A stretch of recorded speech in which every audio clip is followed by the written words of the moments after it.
Who's live again? Who's back? Who's ready to go? Facebook Live. Here, Coach Scott Abel with, of course, Andy Sinclair, the real Andy Sinclair. Abs by Andy Sinclair. Andy's awesome abs Sinclair. I'm running out of superlatives. Yeah, it's finally out. Right. We're both pumped. It's a great project. About 5 months in the making. A lot of hard work into it, but we enjoy doing it. Well, it's the real deal. So we'll talk a little more about that when we get a little bit of an audience joining us. So we're just going to wait. Hope you folks, we were gone on vacation, and I know people have missed the Coach and Andy show, but we're back. So we're just waiting on you guys. Lots to talk about. Of course, hopefully you'll bring us some comments to share. And this is our Aruba theme. So we're both sporting the Aruba gear here. So shout out to all our friends treated us so wonderfully in Aruba. Ruth Chris Steakhouse, Buccaneer Restaurant, Holiday Inn, My Fitness, Aruba North, of course. Wow, so many places. Dunkin' Donuts, of course, as well. You know, as the coffee mug says, it's worth the trip. So hopefully next year I get the Beast walking up and down the beach with me, and I'll just take all his throwaways as people come up and ask for pictures. I'll ask if they want a shot with the salty old bastard as well. So anyway, folks, hopefully we're gathering an audience.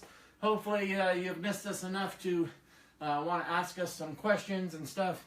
Got a few things to discuss, a few things to hang and bang about. How we doing, cameraman? We building? Good stuff, man. All right, so yeah, hopefully you're all happy to see us back. We're happy to be here. Got to share a couple things with you, and then we'll talk about, of course, Abs by Andy. Definitely. Funny, it's competition season here, and the same old man. I think I've been alive too long, 4 decades of watching the same old nonsense. But I see all these guys now suddenly showing up to do their fasted cardio in the morning, dieting for months and months and months to exhaustion on contest day, and their abs still don't look as good as Andy's look all year long. And it's quite a quandary for me, so it makes me scratch my head, and it just goes to show that the magic is in the method. And all these other things we've been discussing off camera that go with competition season, I feel especially feel bad for the ladies that don't know any better. You got all these ladies walking around the gym trying to project a glorious front, that competing is so glorious and so fun, not knowing that exhausting your body by depriving it and denying it is going to have huge consequences down the road. There's no glory in competing, folks, especially for females who are meant to have twice the body fat as males. It's not natural for the evolved female of the species to have body fat levels that are so low that it challenges their endocrine system to keep up. For instance, we've been overhearing one of the competitors in the gym bragging / seeking sympathy for being on 800 calories for so long, and how cold she is and she can't stay warm. And listen, you're on 800 calories, first thing on your list, fire your friggin' coach, right? Yeah, no, that's first on your list. Second is that kind of deprivation and denial of your body is going to have repercussions. But in the competitor mindset, what do? They use it as bravado and bragging rights. Look at me, I'm 800 calories. Yeah, we are looking at you dragging your ass through the gym with no energy, and then expending even those 800 calories on useless junk volume cardio just to make sure you burn them all off. Not healthy, not fit, anything but those things. So very frustrating to watch and witness. Yeah, they don't look healthy either. They look more emaciated than anything. Yeah, haggard, drawn faces, all sunken in, eyes drooping down. Oh, where can I sign up for that? Yeah. So I try to protect my people away from that, and so that was just a little bit of a rant. Competition season always makes me shake my head this way and never this way. So and I've been in the top of the fitness industry for 4 decades, folks. I lived at the top of the peak of that mountain, and I walked away from that because I didn't like the view. So if I can protect anybody out there from walking that path, I'll certainly try to do so. It's not glamorous, and there's nothing to be glorifying about. Exhausting your body to a point where it can't recover for months and months makes no sense, and that's all in my book. metabolic damage and the dangers of dieting. How we doing, cameraman? We got people. We're on looking board? good. All right, yeah, but are we good looking? That too. All right. I'm not weird neither. That's what matters. So any comments or questions coming in yet? No. They're just listening to me rant and rave? Sort of. All right, so I've been away 3 weeks. We better see if Andy's been. The cat's away, the mice will play. Oh, no, it's still there. I thought maybe while I was away there'd be a lot of Dunkin' Donuts and eating pizza and... Well, there was that, but... There was that. So unless you've been living under a rock and not following us like you should be, folks, you know that this week we finally launched Andy's Awesome Abs. So http://absbyandy.com, and we launched it, and boom, on the internet we're having an effect. So great to see. If you go to absbyandy.com and watch the intro video, it's pretty freaking... Yeah, I wanted to buy it. Like it, I had to it was laugh that good, because yeah. There's the shots of you on the covers of magazines and stuff, and then there's the shot of you eating pizza and talking, and it was just like, oh yeah, rocking the cycle diet, which we like to do. So what I like to say is here it is, Abs by Andy finally out. What an in-depth project for one thing, right? Big time. Explanations of the abs training, the diet, the lifestyle. You got Andy showing you his recipes, his diet, how he shops, how he eats, formulating his diet, cooking in an apron with nothing underneath. No, that part, we edited out that part. But here's the thing, folks. Here's the guy, like I said, walking in the gym, you see all these exhausted physiques, and their abs don't look as good for 2 or 3 weeks a year as Andy's look all year long. As a matter of fact, how many people the last 2 weeks are you competing? Yeah, I had that a few times for sure. I didn't know what they were talking about at first because I don't really keep tabs on the competition world. But I guess there was a local show here in town, so yeah, I guess. So the inevitable question. I took it as a compliment, obviously. Well, yeah, because the inevitable conclusion is people's heads is you can't possibly look like this all year long. There must be an event that's precipitating that. Why would you want to train like that if you didn't have anything to do it for? Yeah, that's the mentality. Silliness, no, like rocking the under 10% body fat. But here's the thing about Andy's Awesome Abs and absbyandy.com, folks. Absbyandy.com is what we get into. No cardio. Yes, we eat carbs. Yes, there's regular cheat days. That's part of optimizing metabolism. It's the no gimmick approach, right? We're not talking in the videos about branched chain amino acids 12.5 minutes after your training or 36.2 minutes into your training and other such nonsense like windows of opportunity. We're talking about sustainable lifestyle. Tell them a bit about that. Yeah, I mean, I've been living that lifestyle for the last 14 years. Ever since I started being a client of yours. So, I mean, that's really what it's all about. These low carb diets that people try to go on. I mean, that's so unsustainable. Like, are you really going to try to eat no carbs for the rest of your life? Like, you'll first of all, that's not going to happen. You're not going to do it. Eventually, you'll crack, and you're going to rebound, and you're going to gain everything back, and more so, you're going to negatively affect your metabolism over time, which you don't want. You need carbs to train like an athlete, to look like an athlete. If you're healthy, you're going to look good. And and that's why I feel bad watching these competitors, walk through the gym, exhausting their bodies, their metabolisms, their physiologies, to a point where they don't even know the damage they're doing won't be evident to them till 5-6 months down the road. Yeah.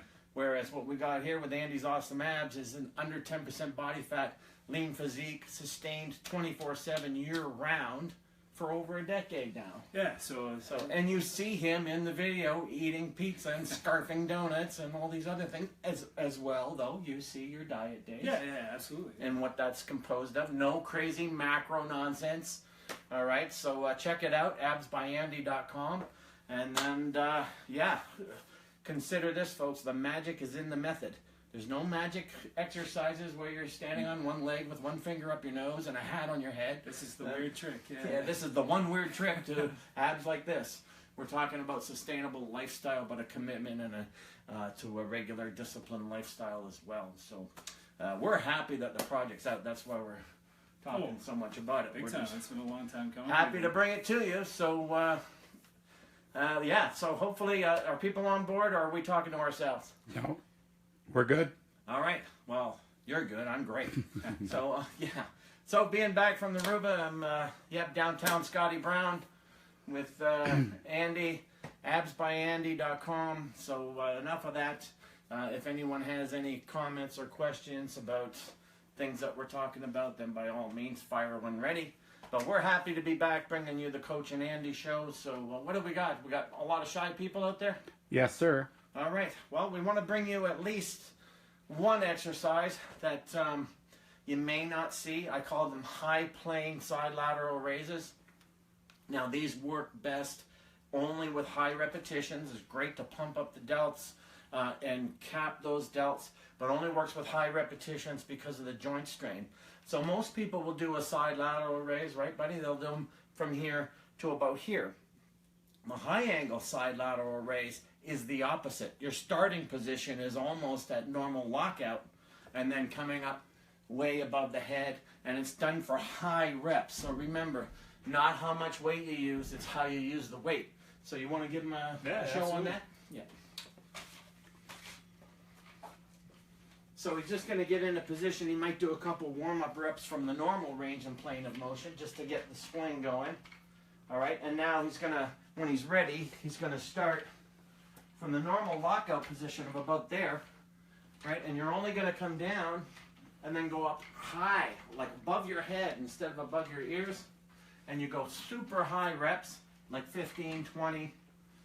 And you won't see these in too many places, but it really, really isolates the cap of the delts, the side delts. Excellent. Awesome. Yeah. So that's just a demo. We call them high plane side lateral raises. That's what they bring to cap the delts. You want to do those maybe from the side? Yeah, sure. Yeah, we got to move back there, cameraman. Yeah, just try them from the side. Just watch your hand there. Yeah, I'm going to get a better angle on those. So once he's ready, that's the start position. Is about halfway up. And then bring them all the way up. Pour the milk at the top. That's it. Really hard. You can see the striations there. Boom. Good, good, good, good. Awesome. Good stuff. So that's a high planer. You won't see that many other places, folks. A high plane side lateral raises. So yeah, that's an option you can include. You can see it's pumping up already, and yeah, it definitely hits it a lot differently for sure, as opposed to just doing, you know, the traditional range of motion. But yeah, that was certainly you can certainly feel the pump in there. Yeah, yeah, you absolutely. can cap the delts, and you're not necessarily there.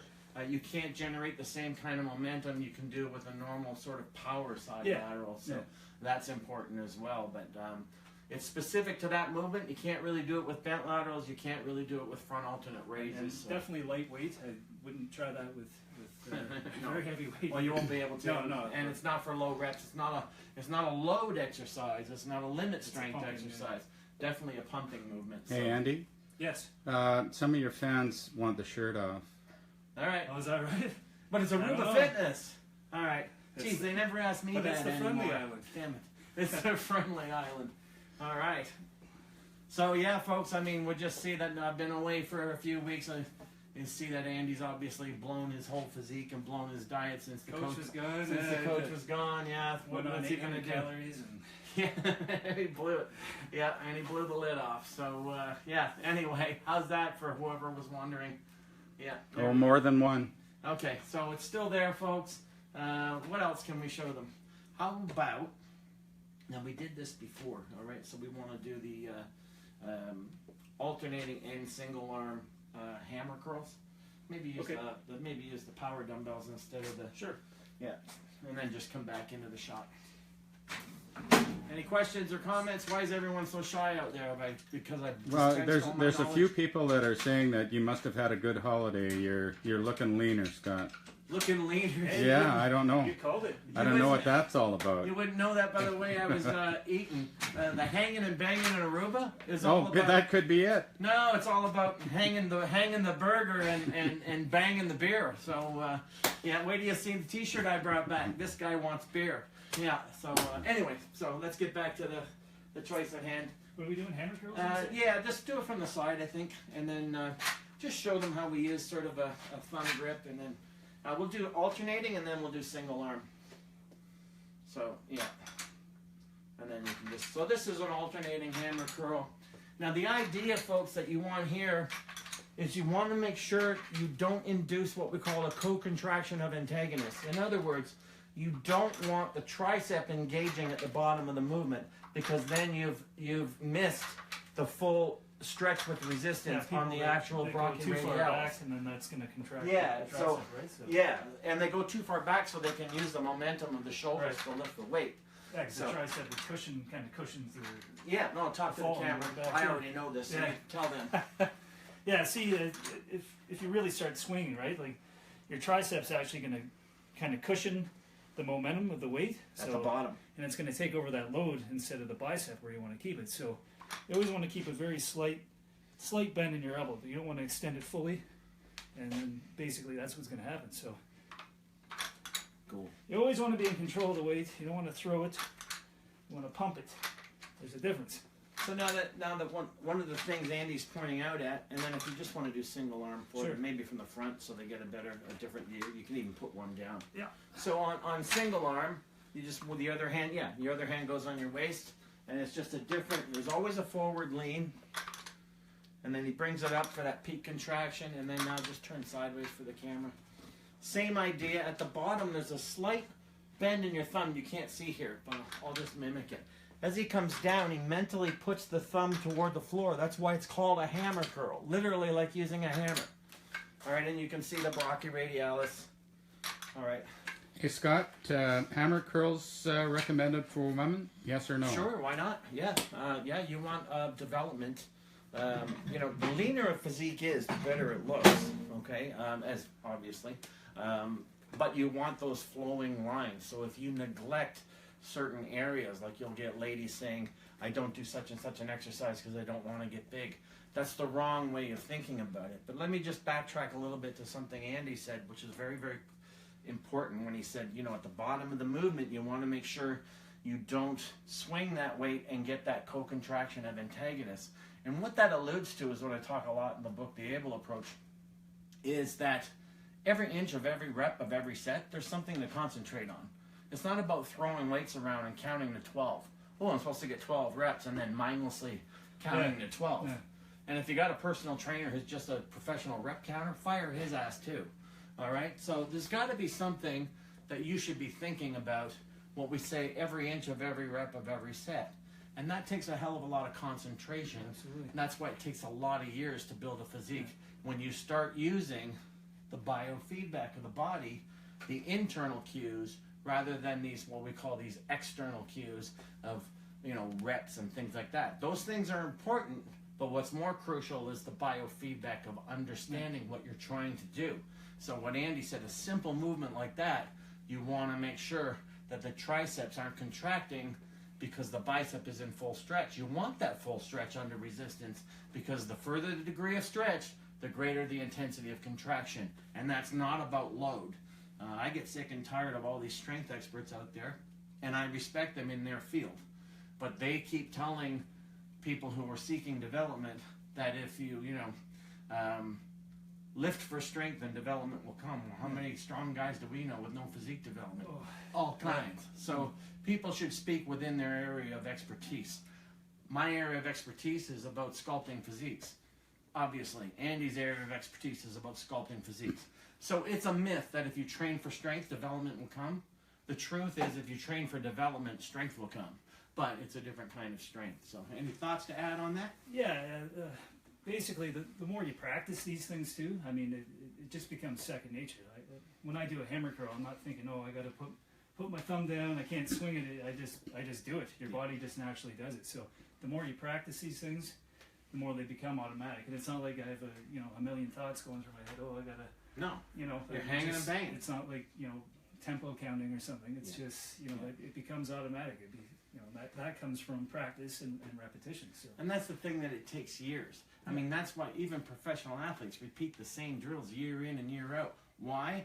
When they're under the pressure of performance and competition, they don't have to think. Yeah. And it's the same thing in the gym. The more you can reduce and eliminate thinking, all right, the more production you get. Yeah. So this is another reason why it's important to stay with programs for a long period of time. This myth of, changing your workouts every 4 weeks. Well, not if you have a good program design. It's always biofeedback. The last program I was on it for probably about 24 weeks. Like that's because I was still responding well to it, and it had nothing to do with a set amount of time being on it. So sure, yeah, that's another big thing for sure. People just I'm going to do this for 4 weeks, and then I'm gonna bulk up for 6 weeks, and then I'm gonna cut that down, and it's like like things take place in this magic window of time for each and every body without even assessing what your body's actually trying to tell you. That just doesn't make any sense. And the other thing about biofeedback is also on the side of pain. All right, I think I need to mention pain here. Pain is communication from your body. It's biofeedback. There's a reason we feel pain. It's to warn us the body doesn't like something or the body's going through something. What do these wannabe competitors do? Deny and ignore their pain. Don't ever do that, all right? There's way too much macho bravado in this industry, especially among males. If you're trying to sculpt a physique, guess what, folks? This thing here, it's an inanimate object. Me yelling and screaming at it doesn't change the fact that it's an inanimate object. So you can be as macho as you want to be with a weight, yelling and screaming and banging it against your head and getting everyone to look at you. It's an inanimate object. Do you walk into your house and yell and scream at your couch before you sit down? Let's stop with the macho crap, all right? So, hang 'em and bang 'em, train hard, train right. And again, that's the other thing about Abs by Andy. AbsByAndy.com just launched, blowing up all over the internet. Thank goodness. We put a lot of work into it. Absolutely. But that's the thing. You're going to hear about consistency. You're going to hear about the non-sexy things that lead to having a physique like this. Getting adequate sleep, eating at regular meal times, not being afraid of food. But at the same time, you're going to learn the difference between mastery and obsession. Mastery is when you own that thing you do. Obsession is when that thing you do owns you. Okay, so you're not going to see Andy on FitPal on AbsByAndy.com figuring out how many carbs he's got because he might have to break a rice cake in half to make sure it all fits. All right, you're not going to see that kind of paranoia and obsession, and that's what leads to having a 24/7 cover model physique. It's the opposite of what people think. Ooh, it must be hard to live that way. No, it's not hard to live that way at all. As a matter of fact, I'm going to do an upcoming podcast just to get distracted a little bit here. You're used to me going off. Oh, I love it. So anyway, not to get too off topic, but one of the stories I got from Aruba reminded me of AbsByAndy.com, and it reminded me of Cycle Diet and things like that. Sitting at the airport getting ready, and I'm going to put this in an upcoming podcast, Lessons from Aruba, Smarter Sculpted Physique podcast. Sitting in the airport waiting to board to come back to Canada, to come back home. And it's a long, you got to be there 3 hours early. So we're sitting at the bar, putting back a few pops because I'm still on vacation. Wobbly pops, suds, barley malts, whatever you want to call them, I'm putting them back, right? So people sit down beside us and we start chatting and things like that. And sure enough, where are you from? What do you do? That kind of thing. So getting a little hungry, I go over, order another Stella. I go over and I get a couple pieces of pizza and a big honking slice of carrot cake. You'll be proud of me. Yeah. So anyway, we're talking with these people, and they're, oh, what do you do? And so they're searching my books on Amazon, and oh, that's impressive. And what does the man say to me? The man's watching. He's looking at it. He says, if I see you eat all that, I'm buying your books. And I'm like, well, what did you think? I bought pizza and carrot cake to not eat it? To try to impress?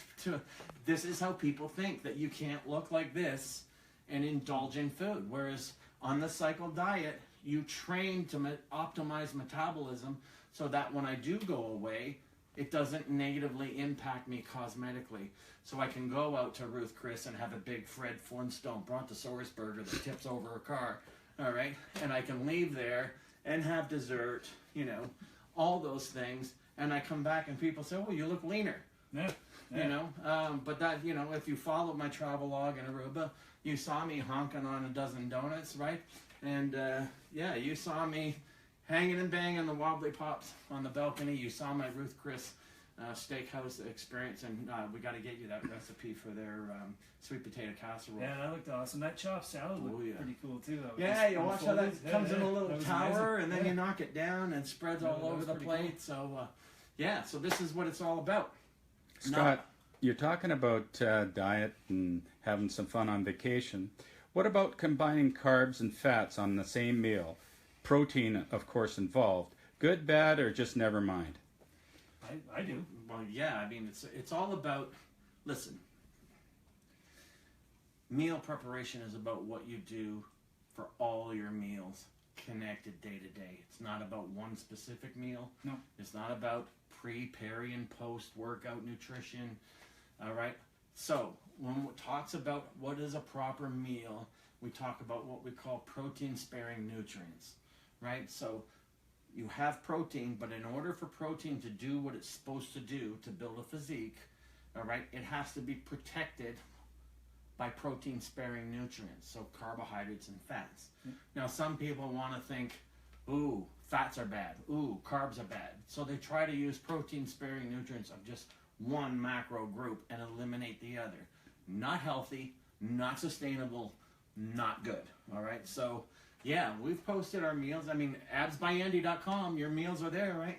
Yeah, absolutely. All 6 of them, and different options within those meals, and a lot of them, yeah, they're carbs and fat. My last meal is just fruit and nut butter, so predominantly that's just fat and carbs. So yeah, and I've posted my meals before. I follow the 2/3 plate rule. 2/3 of my plate is carbs, 1/3 is protein, and then of those 2/3 carbs, 1/3 is fibrous carbs, and then veggies and things, and the other third is starch. Mm-hmm. Keep it simple, stupid. It's the KISS principle, right? So that's how we operate. Again, forget about what the magic is and what's sexy online, what's sustainable, all right? And the first thing we talk about in the cycle diet is a diet has to serve 2 purposes.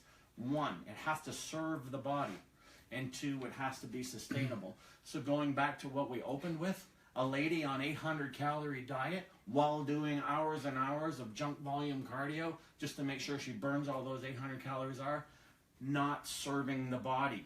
Just because it's composed of green veggies doesn't serve the body, all right? And it has to be sustainable. The first rule of looking like this, the first rule of diet is not fat loss.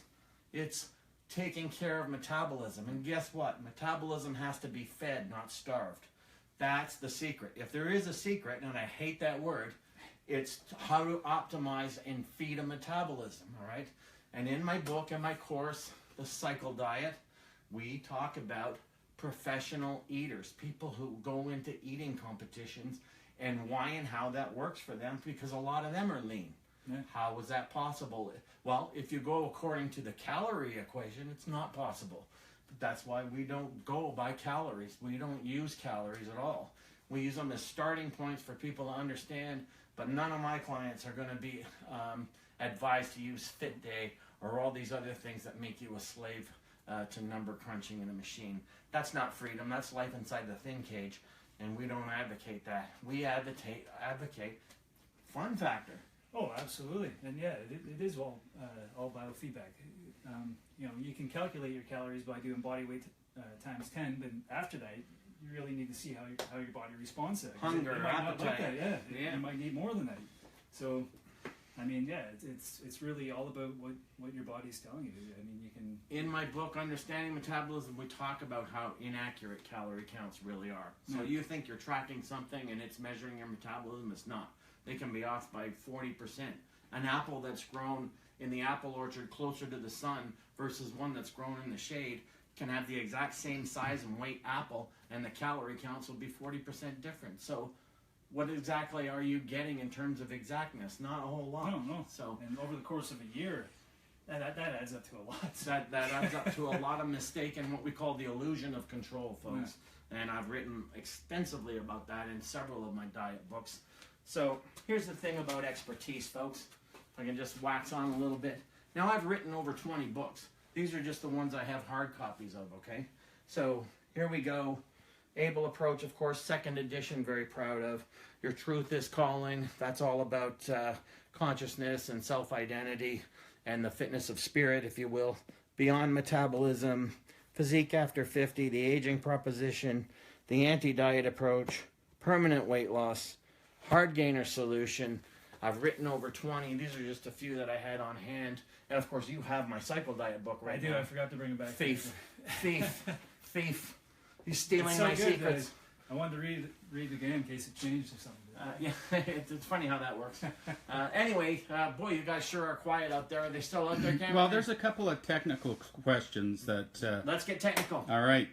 Lydia wants to know about the advantage of doing pull-downs behind the head. Okay, we went offline there. So Lydia, I think we left off with Lydia. Yeah. And the idea there, Lydia, is pull-downs behind offer what we call an example of tweakology. When you change the range and plane of motion, you change the the muscle recruitment patterns, that's in my book, The Able Approach, under functional differentiation and segmented utilization of muscles in action, which you know all about. Oh, it's a great read. Yeah, it's another example of what we showed at the beginning with my high plane side lateral raises that no one else has ever thought of. It's another example of tweakology, where a plane and range of motion function can make the same movement that looks the same actually act differently. So that was a great question, actually. Scott, we're back in business here, just to let you know. Awesome. Lots of people responding. Vanessa wants to know from Andy, what is your favorite abdominal exercise and why do you love it? Favorite? I don't know. I'd probably say I like pike ups. Pike ups are probably good, just because anything with my arms, where I start with my arms behind my head, I like that whole engagement that I get through my abs, my serratus, and then bringing my legs and my arms up together. I get activation from everywhere, basically. Lower to upper abs, serratus, everything, obliques. It's a great movement. And this is all in the absbyandy.com. So Yeah. it's all in there. The secret is to not have a favorite exercise and to realize there's no magic in one exercise. The magic is in how they're combined. Yeah, no, for sure. But having said that, what you said is true. Arms overhead engage the serratus. And without thinking of the abdominals as part of core, what you want to think of is the twofold function of abdominals, right? Either bringing the chest to the knees or the knees to the chest, all right? And then we vary from there into core things and thinking of the core as a cylinder of muscles that wrap around your body rather than just the abdominal complex that serves those two functions I just described. Good question again. Smart audience. Boy, are they tuned in to smart people. Cool. We lost a couple of questions from our last little techie problem. All right, folks, just let me interrupt there. If we didn't get to your question, please write it again, because we did get interrupted offline. A lot of storms here today in our area, probably affecting our internet Thanks, connection. Scott. So by all means, please write down again. No, that's true. We got a storm system moving through here, so we might lose connection. But if you did type a question we didn't get to, type it again. And meantime, absbyandy.com, blowing up online. Hit it up. Follow my man on Instagram at realandysinclair.com. Follow the salty old bastard if you want at Coach Scott Abel. And that's good. Or is it Old Salty Bastard? I don't know. I'll Change that off your Instagram. Yeah. That's my handle. Any question? Yeah. Any good, safe, effective exercises for tweaked medial meniscus? Ooh. Anything to completely avoid? Well, here's That where would go back to the pain. biofeedback. Whenever I have someone who's battling a strain, and that sounds more like a strain, not a tear. A tear, you know. Oh, A yeah, tear, yeah, you yeah. don't exercise at all. Yeah. A strain means, oh, it really hurts when I do this. And of course, what's the old adage? Then don't do that. Yeah.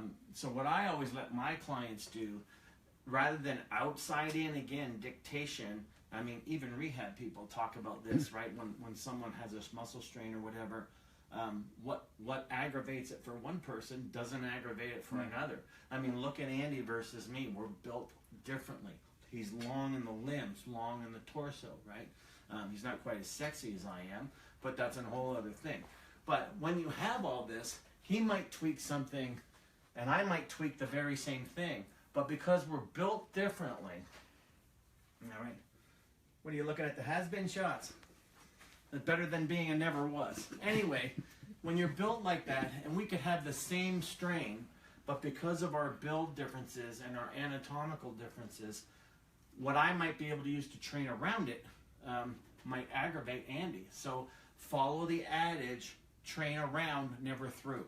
So if something's bothering you, you learn to train around it. Try to target the same area with a different exercise.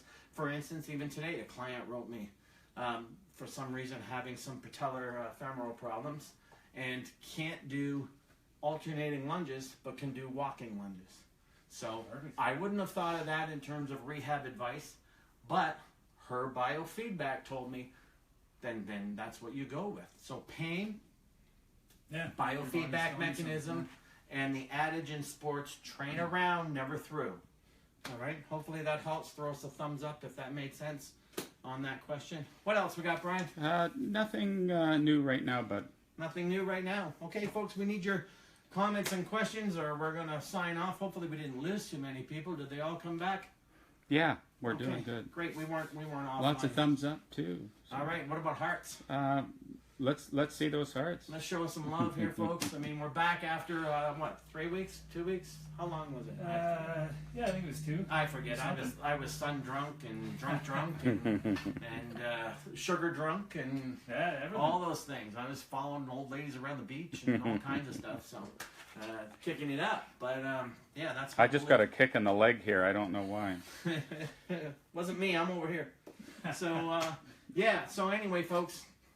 Like I said, like I started out with, ironic to me watching that it's competition season locally, witnessing again all the reasons I moved out of that world. Not to mention for some of the female, I mean, this just popped in my head. I was going to go back to you for a minute, but watching some of these ladies change over the last 16 weeks in developing hirsutism, facial hair growth and stuff from denying and depriving their body. I also wrote about that in my books. These are your body screaming at you that it doesn't like what's going on, and there's hormonal disruptions and hormonal effects that take place. That's just the beginning, trust me. So if I can talk ladies out of competing in the physique world, I'm going to do it. So, attack me all you want. But being competition season, like I said when we first started, if you weren't on board yet, ironic to me watching all these people dieting and exercising themselves to complete exhaustion, acting like it's wonderful and all is happy when you can see it's not. And yet, they still don't have the development, the physique, and the abs that Andy has 24/7 all year long without the gimmicks, without the effects, all right? And again, out there, poor coaching is more common in this industry than good coaching is.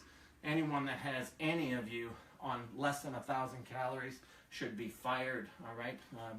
That's just intolerable as far as I'm concerned. It's an insult to me as a coach that people walk. And the other thing is the smug attitudes we see of the trainers out there walking around the gym. We know we got it going on. We know what we're doing because we starved this person for 8 months and they finally look a little lean because we made up the difference in drugs. You really got it going on. That's just another reason I got out of that. But for the ladies especially, if I could talk them out of the physique culture competing, I'm going to do that. So you can have thumb down, thumbs up, hearts, whatever, but my goal is to look after people and to help them. I adopt the medical motto, do no harm. And a physique that looks like this for 10 years, does it look like I've done it harm, folks, for the last decade? Does this look like someone who's been deprived and denied of food? All right, so his fans don't think so. Well, this is what I'm saying. And what we're trying to get in the works here, folks, now this is just a little side note, and it's a year away, but we are trying to get something where next year's Aruba trip, we'll have Andy with us, and maybe Krista with us or whatever, and we'll do a whole travel log of the whole experience. So you'll see someone like Andy who's on the cycle diet get off it for a couple weeks and not just this old fart, all right? And you'll see people that love food can still love food and not be afraid of it. And you'll see him hanging and banging, and you'll see a trail of groupies following up and down the beach. So we're trying to get that in the works so we can actually train down there, have Andy with us, have people witness in real time, someone can actually enjoy their body and enjoy their vacation. If you're doing all this and you can't enjoy your body, something's wrong, folks. There's something wrong with that equation. That is not fitness, and that is certainly not health. So, you know, I was saving this line for my breakfast with the coach on Sunday, but there's a difference between looking at yourself and looking after yourself. All right, and prepositions matter. So, Coach, you talked about breakfast. Louis wants to know, what kind of breakfast would you eat if you had to work out first thing in the morning? Let's say 1 hour upon waking up. I'd still eat my breakfast. You Yeah. train your metabolism. Yeah. Go ahead. No, I always have the same breakfast every morning: egg whites and oatmeal. I know some people tell me they can't eat before they go to the gym, but I always have. I never have a problem with it. You know, I don't know. Like you said, I think if you train your metabolism, you just And biofeedback. If you have a sensitive gut and it's not going to keep food down, all right, you have esophageal reflux or a lazy sphincter, it's called, and you're going to get a lot of return on any bent over movements. That's biofeedback. That's what tells you, oh, maybe I should have a meal right before bed, so when I wake up in the morning, I've got some energy stored, fuel. But this is biofeedback again. Like you said, some people say, well, I can't do that in the morning. Now, a lot of times, that's not true. That's what we call a confirmation bias or perception bias. They just think they can't do that in the morning because they've never really done it with a good diet. So they're pigged out in the morning. Oh, I can't work out. They just had a Denny's Grand Slam breakfast or something. And I mean, and things change. Like when I'm in Aruba, it's the focus isn't on eating, even though I'm eating what I want. I just want to get to the beach in the morning. So my focus is to have a coffee and then just walk the beach, and then I'll eat when I'm hungry. Yeah. But you know, when I'm back to my regular lifestyle, hanging and banging, it's breakfast, and then it's a couple small coffees, and then it's off to the gym to hang 'em and bang 'em with this guy. So, well, not technically with this guy, because you know he makes me look bad if he's around me for too long. So you know, I have to have the focus on the bright neon. Couple of things that I'd like to get to here, Scott, from Tracy. First, she mentioned, or she wants to know which book is going to give you the most information on female hormones. And secondly, she'd like to know if you can demonstrate cable crunches with the rope. She sees so many different forms. And there are many different forms. That doesn't, there are many different forms that aren't necessarily wrong because they're different, is what I want to say. It's that old saying, you don't have to hate chocolate to love vanilla.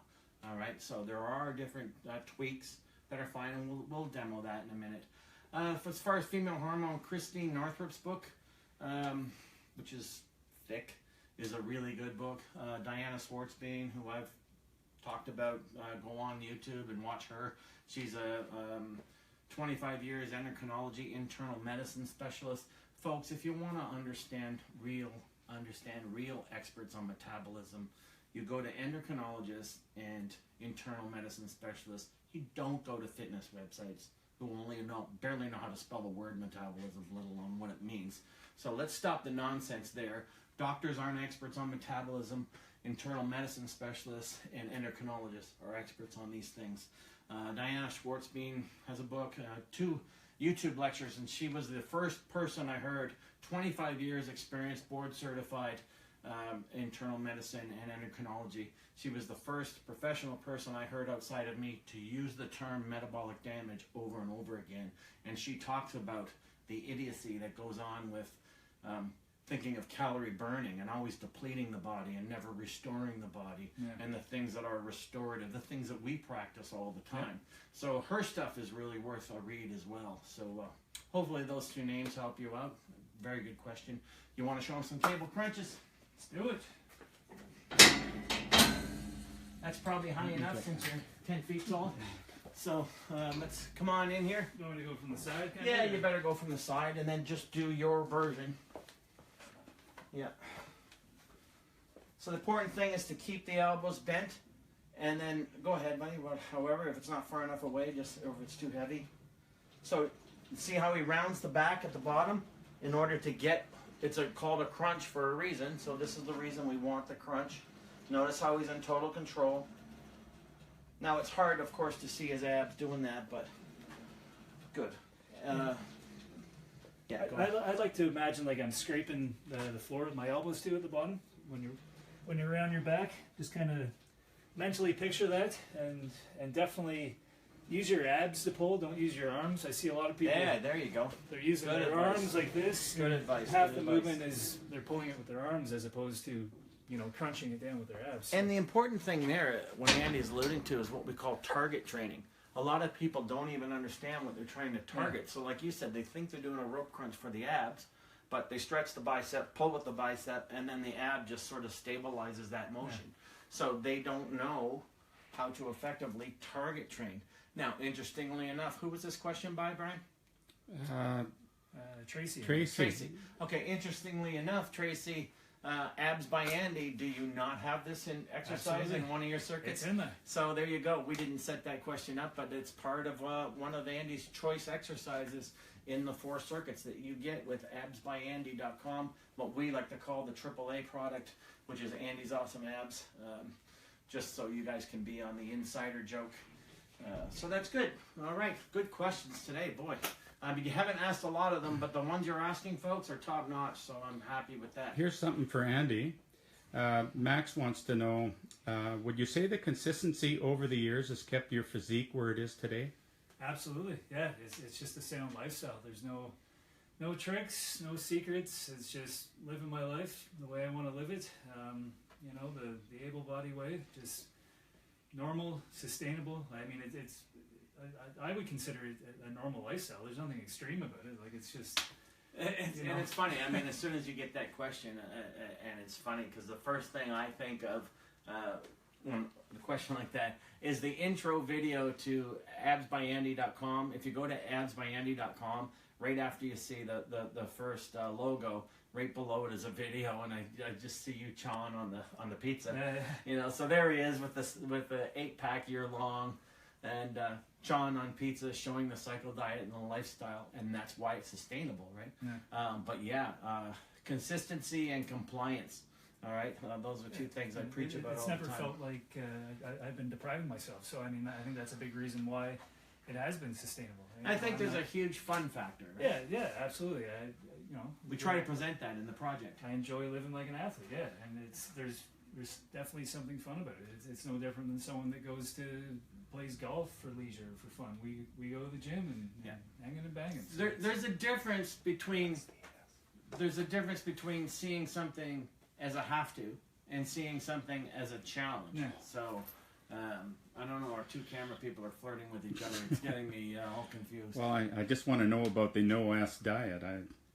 Steve, tell me about it. The no S. I mean, they want to know the capital S directive. Is that Yes. what you're asking me about? Just do a thumbs up if that's what you're asking me. Is that Steve? Okay, and the capital S directive you're familiar with. Basically, it's a starting point for people. Rather than getting out a fit day and being overwhelmed with numbers, okay, the capital S directive basically says no sugars, no seconds, no spirits, no supersizes, a couple other S's. None of those except one day of the week that starts with S.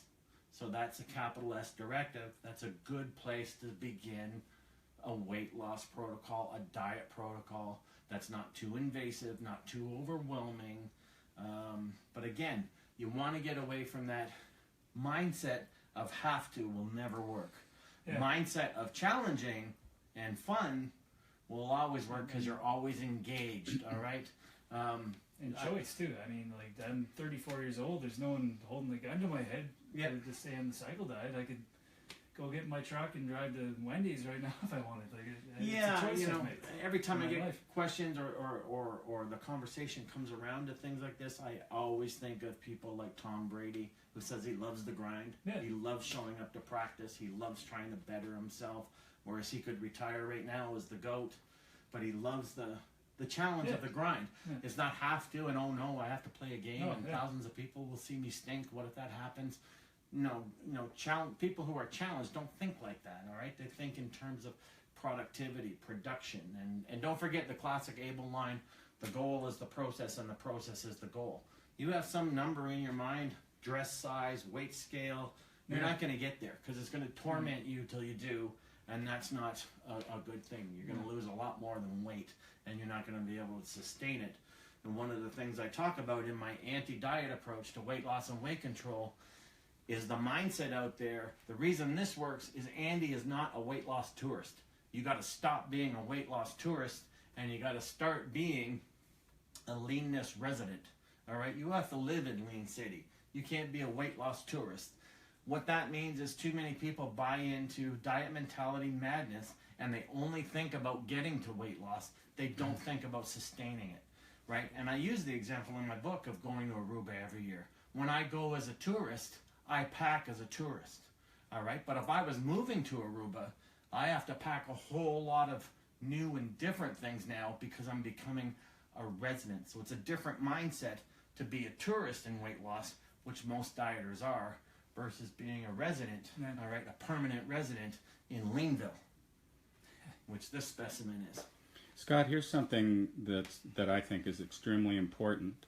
It's a comment from Aaron, who is someone who suffered from severe restrictive eating for 2 years. E-R-I-N or A-A-R-O-N? E-R. Okay, so likely a female. Okay. I have been back into healthy eating for 2.5 years, but I'm still holding on to my rebound weight. Sure. Do you recommend reverse dieting, or what do you recommend? Reverse dieting is just one of those catchphrases. I don't know how these things start. It makes no sense if you understand the metabolic compensation system, folks, that works over the long term. Again, it's about teaching someone like you. Could I just add to that? The back part of the question, do you recommend reverse dieting or jumping right into the cycle diet? Well, you don't want to jump into the cycle diet if your metabolism is damaged in some way. No. The first thing you want to do is create a healthy metabolic environment where refeeds and overfeeds actually serve a function. The reason Andy not just celebrates overfeeds and refeeds, and I celebrate is the right word. That's what absolutely. we do. Yeah, I enjoy every second of it. Yeah, and we do it to optimize metabolism in a metabolism that's already high functioning.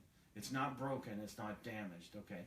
Sounds, Aaron, like yours is still in repair or in recovery or maybe not even get there. In my book, Metabolic Damage and the Dangers of Dieting, and my book, I believe it's Beyond Metabolism or Understanding Metabolism, we talk about how sometimes the damage is permanent, all right? It's not something that can be, reconciled. Diet, yeah. Everyone, and of course there's a lot of wannabe coaches out there. I can fix metabolic damage, and good for you. You can do something that surgeons and metabolic experts and internal medicine people haven't been able to do since the dawn of time. But you're that awesome. So sometimes the damage is permanent in terms of recreating a new, what we call metabolic weight set point. And this has been proven time and time again. As a matter of fact, one of the studies that I allude to in that book is that research shows that the people who are heaviest in adulthood are chronic dieters. So that should be a warning sign to everyone about falling into the traps of deprivation dieting. There's nothing wrong with relative deficit dieting and then refeeds to spike metabolism, but that's assuming your metabolism is in good stead and in good health. So very good question from Aaron, by the way.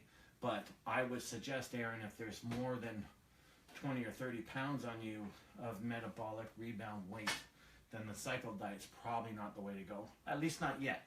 The rules of the cycle diet will help you a lot, and the capital S directive that we just discussed also help you a lot. Scott, what about water consumption? Do you have any general guidelines? For example, is a gallon of water really necessary? It's never necessary. I don't know why anyone wants to increase diuresis. External quantification, just people putting a number on the amount of water. I just listen to my body, basically. I was just going to say biofeedback. If you're thirsty, drink. Now, we used to think 10 years ago, 15 years ago, that would upset a lot of the orthorexics out there because we used to think that our thirst mechanisms were broken. But it's been found in research that that's just not true. Drink when thirsty. However, if you haven't been a regular drinker and staying hydrated, having water always with you is a very good thing. It's very healthy for the internal organs. And the largest organ of the body, which is what? Your skin. Your skin is actually an organ, folks. And the largest organ of the body is your skin. Water's very healthy for that. But the idea there is that You don't need a lot of it necessarily. Some people need more than most. But if you're drinking so much that you have to be near a washroom all the time, then you're probably drinking too much, okay? So that's important. Now, the other benefit of water, there's a difference between hydration and water. And I used to like to say healthy metabolism. Everything takes place in what we call a hydrophilic environment. Hydrophilic is just, to make me sound smart, for using a word that means water-loving.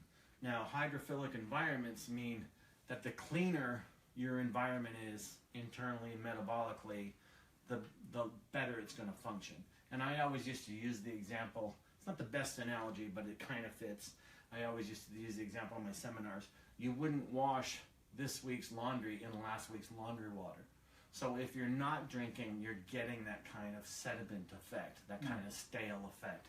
So you want to replenish and stay hydrated and rehydrated, but you don't need to put a number on it. And a gallon, that's a lot. Yeah, I have a little... go get it. Yeah. I take this with me everywhere I go. And to be right back after these commercial messages. And these commercial messages, how awesome, Scott. So there's my water bottle. I just take it everywhere I go. Fill it up when I need to. I mean, I don't put a set amount. I don't have to drink, 10 of these a day or something. You just fill it when it's empty. Yeah. Basically, and just, sip on it. Again, healthy lifestyle, right? Have water with you. Don't make it a goal to, have to drink. Oh, all of a sudden, Scott told me I have to drink 7 of these. No, we don't. That's not how it works. And believe me, that's only green because the bottle's green. There isn't some magic potion in there that Andy drinks to make him look like this. So there's not some magic Scott Abel supplement in the water.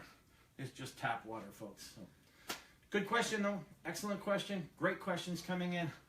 What do we got, Brian? Are they boring us yet? Actually, we're pretty much up to date, Scott. All right. Well, we were hoping to have a couple of guests come online, but I guess they didn't. So that's all right. Been about an hour, folks, so that's usually as much of this guy as you can tolerate.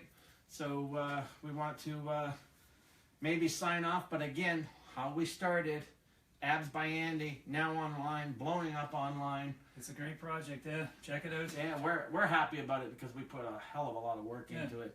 I'm even happier about it because Andy's first product, online product, he gets to do it with me, I get to do it with him, all about paying it forward. My mentor led the way for me. I love doing that for other people as well. But it's not the end of us working together. There's plenty more coming, and we're going to be hanging and banging in future episodes. So we're back to the Coach and Andy show. So by all means, tune in.